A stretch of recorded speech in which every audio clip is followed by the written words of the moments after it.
அப்புறம் எல்லாரும் எப்படி இருக்கீங்க? நல்லா இருக்கீங்களா? என்ன சார் இது புது கெட்டப்பா இருக்கு? ஆமாம், இன்னும் கொஞ்ச நாள் எலெக்ஷன் வரப்போகுது இல்லை? அதுக்கு போய் ரெடியாக தேவையில்ல? என்னது எலெக்ஷனுக்கு ரெடியாக போறீங்களா?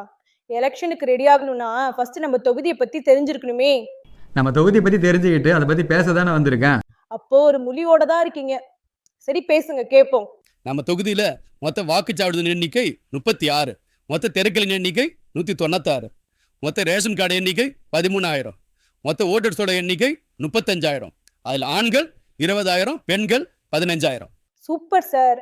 அப்படியே நம்ம தொகுதியில இருக்கிற பிரச்சனை, அப்புறம் உங்களோட தேர்தல் வாக்குறுதி இதெல்லாம் சொன்னீங்கன்னா இன்னும் செம்மையா இருக்கும் சார். என்னது பிரச்சனையா? அதெல்லாம் நான் ஏன் சொல்லணும்? எலெக்ஷன்ல நிக்க போறீங்கன்னா இதெல்லாம் போல்டா பேசணும்ல சார். என்னது எலெக்ஷனில் நிற்கிறானா? நானா? ஏற்கனவே உங்களை நம்பினதுக்கு நல்லா வச்சு செஞ்சிட்டீங்க, இதில் பாலிடிக்ஸ் வேறையா? நீங்க தானே சார் எலெக்ஷனுக்கு ரெடியாக போறேன்னு சொன்னீங்க.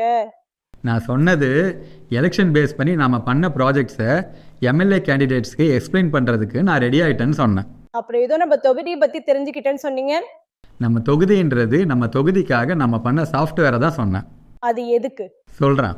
அதுக்கு முன்னாடி இந்த எலெக்ஷனில் நிற்கிற எல்லா கேண்டிடேட்ஸ்க்கும் நம்மளோட வாழ்த்துக்களை தெரிவிச்சுக்கலாம்.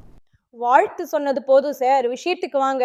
ஒரு குடிமகன் அரசியல் கட்சி ஆரம்பிக்கிறதுலேருந்து தேர்தலுக்கு தயாராகிட்டு அந்த தேர்தலுக்கு அப்புறமும் அவங்களோட அரசியல் வாழ்க்கையை வெற்றிகரமாக கொண்டு போகிறதுக்கு தேவையான அனைத்து அம்சங்களும் இந்த சாஃப்ட்வேரில் இருக்குது.